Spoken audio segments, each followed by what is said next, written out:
Buenas tardes. Bienvenidos nuevamente al curso Protagonistas del Siglo XX. Esta es la tercera sesión. Hoy tengo el gusto de presentar al doctor Felipe Ávila Espinosa. Y bueno, pues como siempre, a nombre de la doctora Patricia Galeana, les damos la bienvenida a ustedes y al doctor Ávila. Felipe Ávila es sociólogo por la Facultad de Ciencias Políticas y Sociales de la UNAM y doctor en Historia por el Colegio de México. Es profesor en el Colegio de Historia de la Facultad de Filosofía y Letras de la UNAM y actualmente es director general adjunto de Servicios Históricos de el INERM, de esta casa.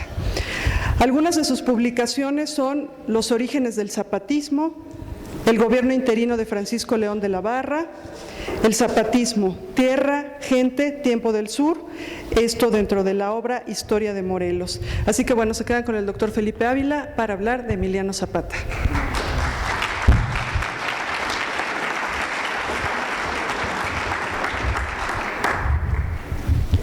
Bueno, muchísimas gracias a todos los aquí presentes. Voy a dividir esta exposición en tres partes. En la primera voy a hablar de la vida de Emiliano Zapata, en la segunda sobre la importancia del Plan de Ayala y en la tercera voy a hacer un recuento sobre las circunstancias en las que fue asesinado Emiliano Zapata, que como todos ustedes saben, el próximo 10 de abril se cumple el 94 aniversario de su asesinato. Entonces espero que esta plática les sea de utilidad.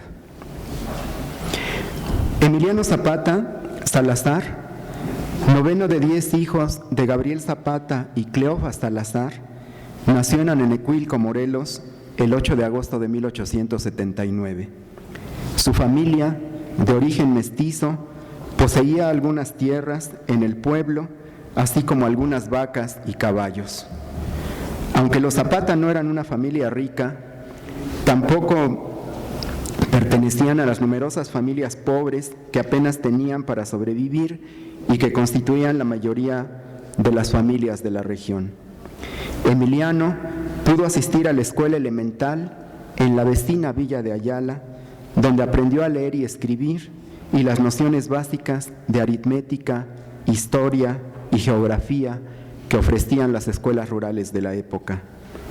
Desde los 8 años colaboró con la economía familiar, cuidando a los animales, recolectando madera y auxiliando en las labores agrícolas. Cuando su padre murió, Zapata tenía 16 años y para mantener a la familia se dedicó también a la arriería. Desde muy joven tuvo especial predilección por los caballos y adquirió fama como gran jinete y como caballerango. Otra habilidad que aprendió desde muy joven fue el manejo de las armas que le enseñó su tío José Zapata. En Anenecuilco, el problema de la tierra había sido siempre central y estaba estrechamente asociado a su historia desde la época prehispánica. Pueblo indígena, constituido desde antes de la conquista española, enclavado en el fértil valle de Cuautla a Milpas, desde la temprana época colonial, este pueblo sufrió la ambición de los nuevos colonos españoles, atraídos por el éxito del cultivo de la caña de azúcar. Al igual que otros pueblos de este valle y del vecino valle de Cuernavaca, los de Anenecuilco pronto vieron cómo se modificaba el paisaje con el florecimiento de los cañaverales y cómo las haciendas azucareras se adueñaban paulatinamente de las mejores tierras en perjuicio de los pueblos. La historia agraria colonial de ambos valles, el de Cuautla y el de Cuernavaca, está plagada de testimonios sobre el avance de las haciendas azucareras y la resistencia de los pueblos indígenas que defendieron en los tribunales virreinales infructuosamente sus derechos como propietarios originarios de esas tierras. Esa resistencia y la reivindicación de los pueblos de sus terrenos y de sus aguas continuó durante el siglo XIX y también durante el Porfiriato, cuando la modernización productiva de las haciendas azucareras produjo una nueva presión sobre la propiedad que aún conservaban los pueblos, la mayoría de los cuales, con el paso del tiempo, habían tenido que convertirse en arrendatarios o en trabajadores temporales de las tierras de las haciendas. Anenecuilco fue uno de esos pueblos que sufrieron y resistieron los embates de las haciendas azucareras.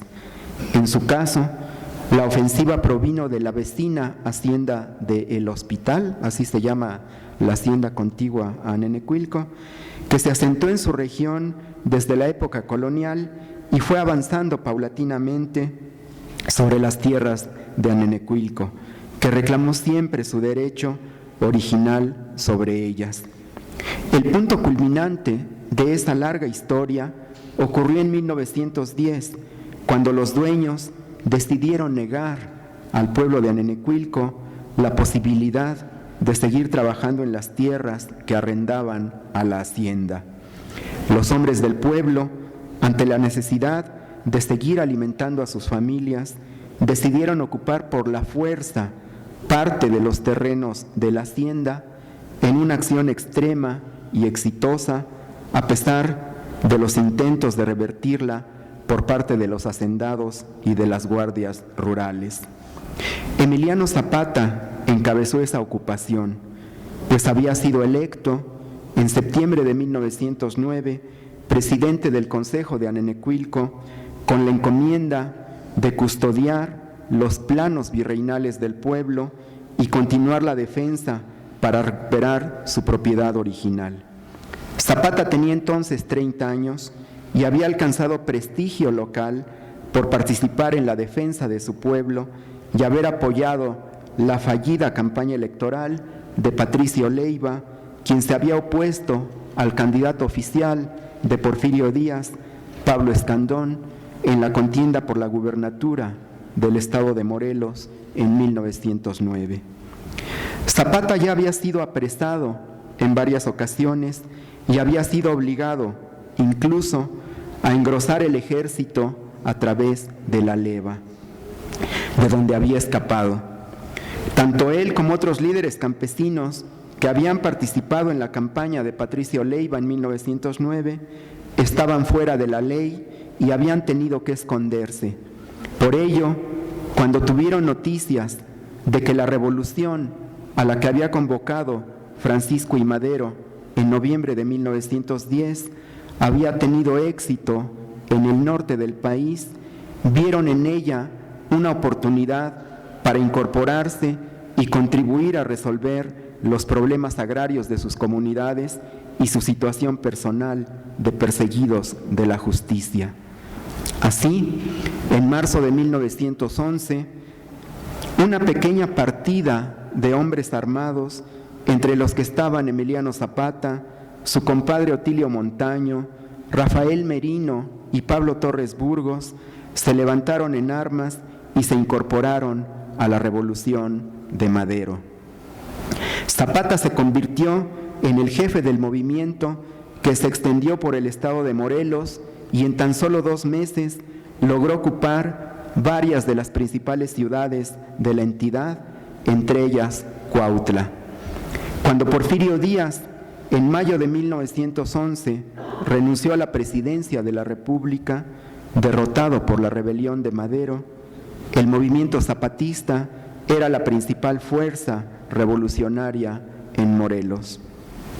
Madero, el líder de la revolución triunfante, pactó el desarme del ejército revolucionario y el mantenimiento de las instituciones del régimen porfirista. La mayoría de los grupos insurrectos aceptaron licenciarse y regresaron a sus casas, pero no el zapatismo, que puso como condición que los pueblos recuperaran sus tierras tal y como lo establecía el artículo 3 del Plan de San Luis, motivo por el cual se habían sumado a la rebelión. Madero fue personalmente a negociar con Emiliano Zapata el licenciamiento de sus fuerzas en julio y agosto de 1911, pero no pudieron llegar a un acuerdo. Zapata, cuyo movimiento había dado muestras ya de un agrarismo radical, Exigió el reparto agrario inmediato y que a sus fuerzas se les diera un lugar en las tropas rurales morelenses. La negociación se vino abajo por la intervención del Ejército Federal y por la táctica de confrontación del gobierno provisional de Francisco León de la Barra, que exigieron a Zapata su rendición incondicional. El líder suriano rompió con Madero y le declaró la guerra, llamando a derrocarlo.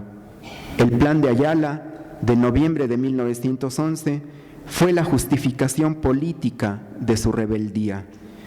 Una vez que Madero tomó posesión como presidente de la República en noviembre de 1911, Zapata se mantuvo en pie de lucha y logró extender su movimiento a todo el estado de Morelos, así como a los municipios colindantes del Estado de México, de Puebla, de Guerrero y las delegaciones del sur del Distrito Federal. El zapatismo se convirtió en uno de los principales problemas políticos durante el gobierno de Madero y la respuesta represiva de este le restó apoyos del ala izquierda maderista ante la cual no se justificaba que un reclamo agrario legítimo como el que enarbolaba el zapatismo encontrara como respuesta a la represión. Zapata logró mantener la resistencia a pesar de la ofensiva del Ejército Federal y se consolidó durante la etapa del gobierno maderista como el símbolo del agrarismo en todo el país. La erosión que sufrió el gobierno de Madero, asolado por dos importantes rebeliones populares desde la izquierda, la de Emiliano Zapata y la de Pascual Orozco en el norte, y por dos rebeliones de menor impacto desde la derecha, la de Félix Díaz y la de Bernardo Reyes, pusieron de manifiesto la incapacidad política de Madero para mantener la paz y eso contribuyó a su caída. El golpe militar, encabezado por Victoriano Huerta, puso fin al experimento democrático maderista e instauró una dictadura militar a la que Zapata combatió desde el primer momento. La resistencia de los rebeldes zapatistas contra Huerta se unió a la rebelión que en los estados norteños iniciaron los ejércitos constitucionalista y villista. La acción combinada de esos tres ejércitos fue minando al régimen de Huerta y le fue arrebatando el control de la mayor parte del territorio nacional. La batalla decisiva fue la batalla de Zacatecas en junio de 1914, en la que la División del Norte de Francisco Villa destrozó al Ejército Federal y abrió el paso hacia el centro del país. Un mes después, Huerta renunció, pero entregó la capital del país a las fuerzas de Carranza, impidiendo la entrada de Zapata a la Ciudad de México. Algunos líderes carrancistas con posturas cercanas al agrarismo de Emiliano Zapata, como Lucio Blanco, Antonio I. Villarreal y Luis Cabrera, buscaron un acercamiento con Zapata. Sin embargo, el líder suriano, que desconfiaba profundamente de Carranza, puso por condición que el primer jefe aceptara el plan de Ayala y que renunciara al poder. Carranza rechazó, desde luego, esas condiciones y convocó a una junta de los jefes constitucionalistas sin la participación de Villa ni de Emiliano Zapata. Sin embargo, un sector del constitucionalismo, encabezado por Álvaro Obregón y Lucio Blanco, quienes temían un enfrentamiento con Pancho Villa, de quien Carranza se había distanciado, lograron que se convocara a una convención militar con la participación de la División del Norte, que se celebraría en la ciudad de Aguascalientes, la famosa Convención de Aguascalientes. La Asamblea de Jefes Revolucionarios, conocida como Soberana Convención Revolucionaria, se reunió en Aguascalientes el 10 de octubre de 1914 y ese día asumió la soberanía del país. Los villistas propusieron en la asamblea invitar a los zapatistas para que tuviera la total representación de todas las facciones revolucionarias. Y Felipe Ángeles, el brillante militar villista, fue personalmente a Morelos a invitar a Zapata. Ahí, en Morelos, se selló la alianza entre la División del Norte y el Ejército Libertador del Sur. Zapata nuevamente planteó sus condiciones: aceptación del Plan de Ayala por la Convención y renuncia de Carranza a la jefatura del Ejército Constitucionalista. En la Convención, los delegados zapatistas arrastraron al villismo y le imprimieron un fuerte contenido social a las deliberaciones y lograron que la Convención aprobara el Plan de Ayala como plataforma mínima para el programa de gobierno de la Convención. La Convención aprobó también la elección de Eulalio Gutiérrez como presidente de la República y la renuncia de los tres grandes caudillos, Villa, Carranza y Zapata. Carranza rechazó esas decisiones y rompió con la Convención. Obregón y los suyos abandonaron también la asamblea y se subordinaron a Carranza. Zapata, por su parte, estrechó su alianza con Villa. El triunfo de la revolución se decidiría no en la Convención, sino en los campos de batalla. Villa y Zapata tomaron conjuntamente la Ciudad de México el 6 de diciembre de 1914 e instalaron en el Palacio Nacional al gobierno de la Convención. Carranza, mientras tanto, se atrincheró en Veracruz, desde donde Obregón, al frente del Ejército Constitucionalista, inició su marcha para enfrentar a Villa, el enemigo militar a vencer. Aunque Zapata y Villa habían sellado su alianza en Xochimilco en un pacto político y militar para enfrentar conjuntamente al constitucionalismo, este compromiso se vino abajo por las diferencias que afloraron entre ellos durante la ocupación de la Ciudad de México en diciembre de 1914 y enero de 1915. Villa se regresó al norte y Zapata trató infructuosamente de impedir el avance de Obregón hacia Puebla y la Ciudad de México. Derrotado, Zapata se atrincheró en su territorio mientras Villa esperó a Obregón en el Bajío, donde se libraron las batallas decisivas que definieron el rumbo de la revolución. El villismo fue derrotado entre abril y junio de 1915 y esa derrota significó también el comienzo del declive del zapatismo. No obstante, mientras la Revolución Nacional se definía en el Bajío, Zapata aprovechó para profundizar su revolución local. Entre 1914 y 1915, el zapatismo llevó a cabo una de las transformaciones agrarias, económicas y sociales más importantes de toda la historia de México, en lo que se ha conocido como la Comuna de Morelos. Los pueblos en esos meses recuperaron sus tierras y, dirigidos por Zapata, establecieron un autogobierno en el que tuvieron la oportunidad de ser los dueños de su destino y definir en libertad su organización, su trabajo, su manera de vivir. Empero, fue una existencia efímera, pues una vez que el constitucionalismo derrotó a Villa, llegó el tiempo de ajustarle las cuentas a Zapata. El zapatismo, una vez más, enfrentó a sus enemigos, los cuales poco a poco fueron quitándole las regiones y las ciudades que controlaba y fueron cerrando cada vez más el cerco. Fueron los años más difíciles para el movimiento suriano. Los pueblos sufrieron nuevamente una persecución atroz. Después de años de guerra sin descanso, la economía de la región morelense se había colapsado.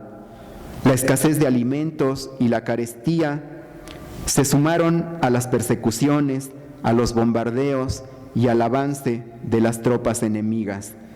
Varios de los compañeros que habían iniciado la rebelión junto con Zapata cayeron víctimas del agotamiento, de las rivalidades y los pleitos entre ellos, de la desmoralización y de la desesperanza.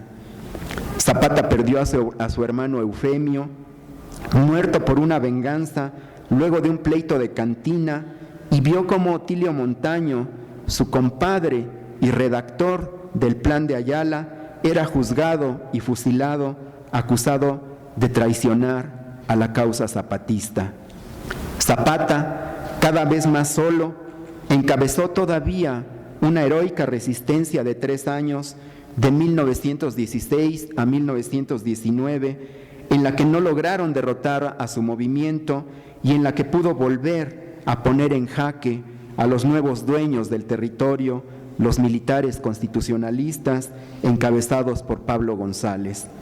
Zapata buscó establecer alianzas con diversos líderes anticarrancistas de manera pragmática e infructuosa.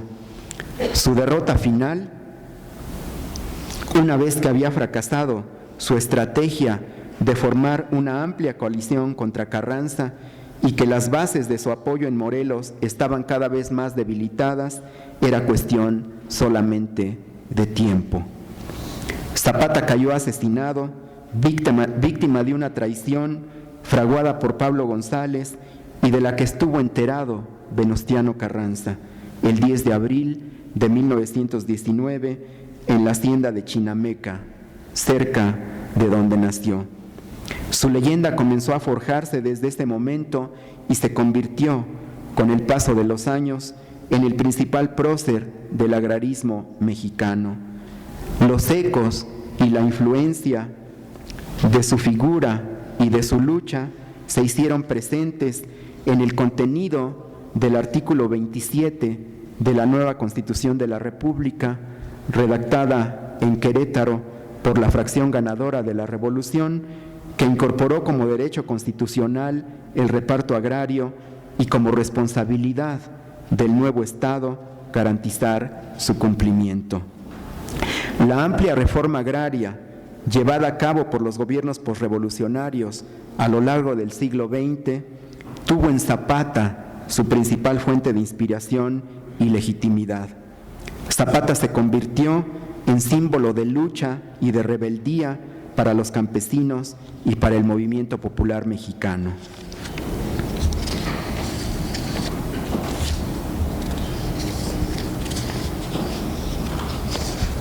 Bueno, voy a hablar ahora sobre la muerte de Zapata, dando un poco de más detalles de cómo cayó asesinado. Emiliano Zapata fue asesinado el 10 de abril de 1919 en la hacienda de Chinameca, en una emboscada preparada por Jesús Guajardo, oficial del ejército carrancista, bajo las órdenes de Pablo González. El plan para asesinar a Zapata comenzó a fraguarse un mes atrás. Pablo González, el jefe militar de la campaña contra el zapatismo, se disgustó con Guajardo porque, habiéndole encomendado a este una acción militar contra tropas zapatistas en Huautla, lo encontró borracho, bebiendo en una cantina y lo arrestó. La noticia llegó a oídos de Zapata, cuyas fuerzas estaban muy disminuidas, y creyó que podía aprovechar el resentimiento de Guajardo contra Pablo González para atraerlo a su causa. Así, le escribió una carta invitándolo a sumarse a sus filas. La carta, para su mala fortuna, fue interceptada por Pablo González, quien maquinó entonces un plan para engañar a Zapata previa consulta con Venustiano Carranza. De este modo, poniéndose de acuerdo con Carranza, liberó a Jesús Guajardo de la cárcel, al que le mostró la carta interceptada, lo chantajeó y le ordenó que contestara a Emiliano Zapata que aceptaba sus condiciones y que buscaba un acercamiento con él. Así comenzó la intriga. Guajardo le escribió a Zapata a fines de marzo que si le ofrecía garantías, se uniría a sus fuerzas con todos sus hombres y su armamento. Zapata recibió con agrado la noticia y como prueba le pidió que se rebelase contra el gobierno de Carranza el 4 de abril.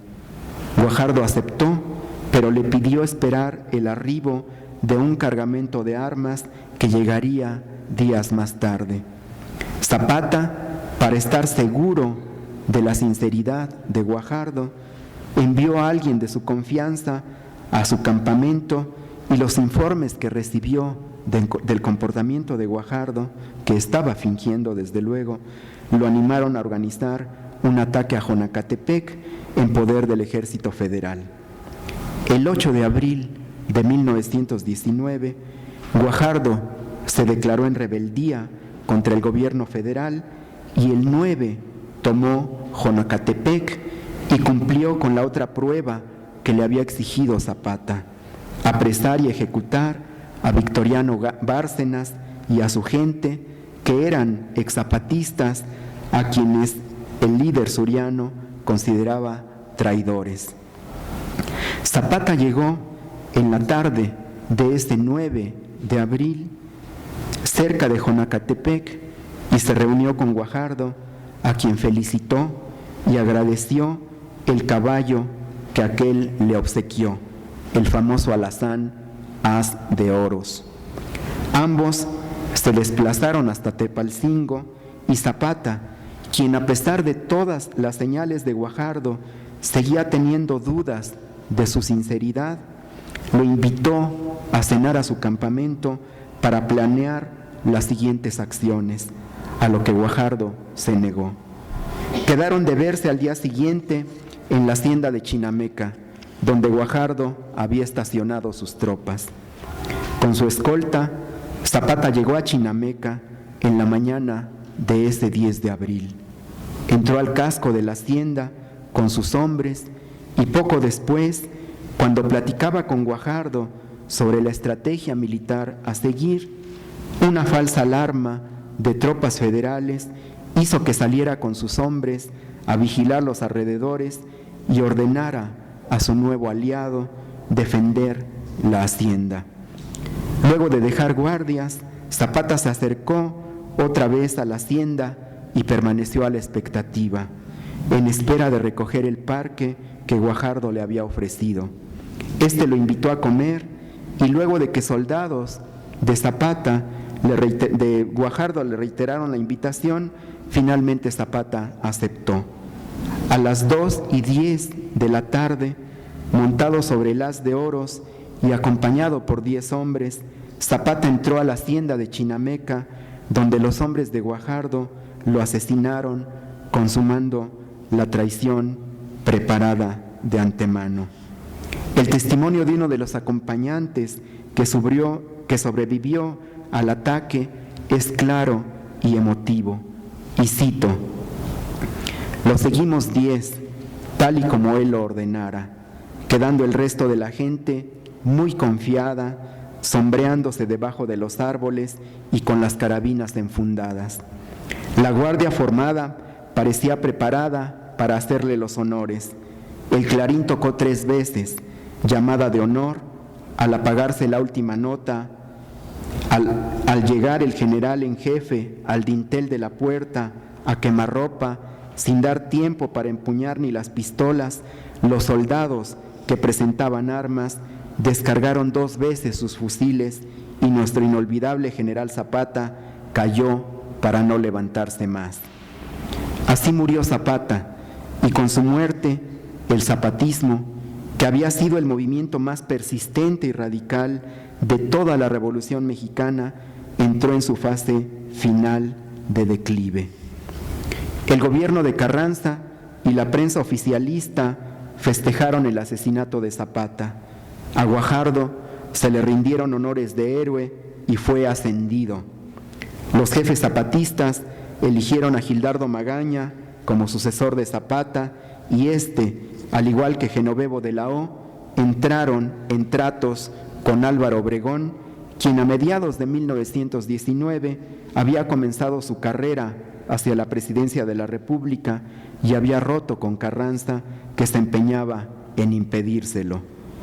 Cuando estalló la rebelión contra Carranza, Obregón se refugió en Morelos y cuando Carranza fue asesinado, hizo su entrada triunfal a la Ciudad de México, acompañado por algunos de los dirigentes zapatistas más importantes, entre ellos Genovevo de Lao.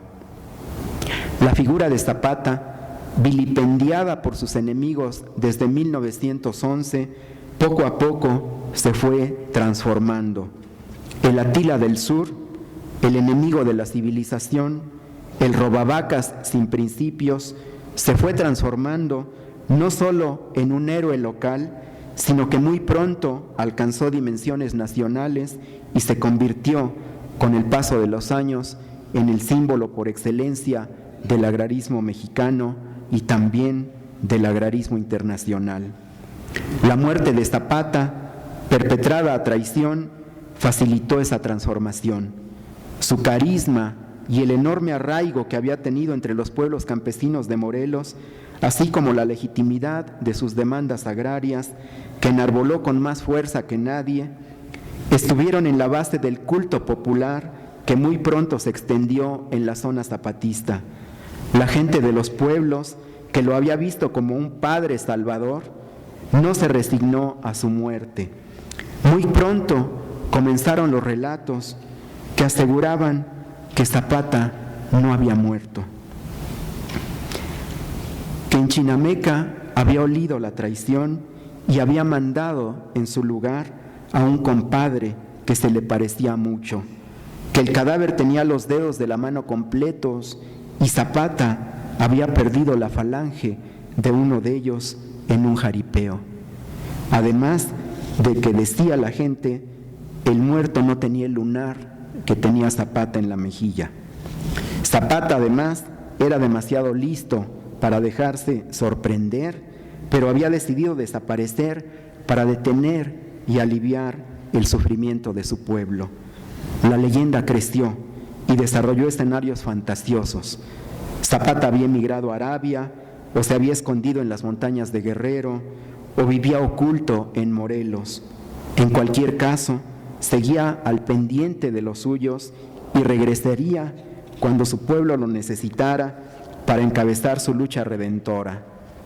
La leyenda de Zapata adquirió así tonos mesiánicos. Si había muerto, lo había hecho como Jesús por los suyos. Si había escapado, volvería cuando su pueblo lo necesitara. Esa tradición oral, que reflejaba la necesidad de seguir creyendo y teniendo esperanzas de un futuro mejor, se arraigó y extendió y ha sido una tradición popular de larga duración que permaneció por décadas en Morelos y en las zonas aledañas y de la que todavía hoy día existen vestigios. Junto a esa tradición se forjó también una leyenda nacional. Desde Álvaro Obregón, los distintos gobiernos surgidos de la Revolución Mexicana encontraron en Zapata rasgos positivos que les servirían para construir y consolidar su legitimidad.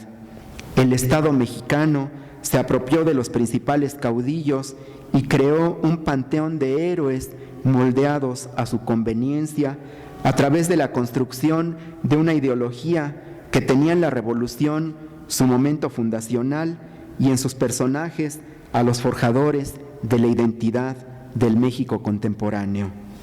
Zapata se convirtió así en el apóstol del agrarismo, en el símbolo de la lucha por la tierra y por la justicia campesina, rescatado y transformado en uno de los miembros más destacados de la familia revolucionaria, a través de la educación oficial, de la literatura, de las artes plásticas y del culto cívico que el Estado mexicano promovió. Su aniversario luctuoso, el 10 de abril, que en los primeros años congregaba solamente a sus partidarios más fieles, desde 1923, en que se apropió de él el Estado mexicano, cuando Obregón asistió a Cuautla, al lugar donde estaban enterrados sus restos y elogió los ideales agrarios de Emiliano Zapata, ha continuado. Esta tradición fue seguida por Calles, quien como candidato presidencial ante la tumba de Zapata declaró que el programa agrario revolucionario de Zapata era el suyo propio. Desde Calles hasta Ernesto Zedillo, todos los presidentes de México visitaron al menos una vez durante su gobierno la tumba de Zapata para hacer patente su compromiso con los ideales agrarios. La reforma agraria fue uno de los pilares en la construcción del Estado posrevolucionario y le permitió obtener el apoyo y el control de los grupos campesinos, independientemente de la orientación ideológica de los distintos presidentes que hemos tenido y de su compromiso con la reforma agraria. Todos ellos hicieron del 10 de abril, bueno, todos ellos hasta antes del PAN, desde luego, esto se suspendió en el 2000, hicieron del 10 de abril la ceremonia cívica más importante del agrarismo mexicano. Por eso, entre los 30 y los 60 del siglo pasado, se celebraba no solo en Cuautla y en otras localidades de Morelos, sino también en el Distrito Federal y en ocasiones en la mayor parte de las escuelas primarias y secundarias del país, el asesinato de Emiliano Zapata. Durante las 6 décadas posteriores a su muerte, el Estado mexicano monopolizó el culto cívico alrededor de Emiliano Zapata. No obstante, después de 1968, empezó a ser reivindicado cada vez más por los distintos movimientos populares, campesinos y sindicales que se desprendieron de la tutela gubernamental y reivindicaron su independencia. En los años 80 del siglo pasado, el auge que tuvo el movimiento campesino independiente llevó a la constitución de la Coordinadora Nacional Plan de Ayala, que aglutinaba a la mayor parte de las organizaciones campesinas independientes del país. Desde esos años, estas organizaciones recuperaron para el movimiento popular el 10 de abril y lo convirtieron en una conmemoración de lucha, obligando al Estado mexicano a celebrar en eventos cerrados o a dejar de reivindicar esa fecha como había ocurrido a partir del año 2000. En ese contexto, la figura de Zapata recobró nuevo impulso el 1 de enero de 1994, cuando un movimiento de indígenas chiapanecos denominado Ejército Zapatista de Liberación Nacional le declaró la guerra al Estado mexicano y alcanzó no solo resonancia nacional, sino internacional, gracias a la habilidad comunicativa de uno de sus jefes mestizos, el subcomandante Marcos. El neozapatismo chiapaneco subrayó su herencia zapatista y reivindicó un nuevo uso de la historia, de los héroes y de sus conmemoraciones, y en su propuesta política e ideológica, Zapata ocupó un lugar central. Muchas gracias.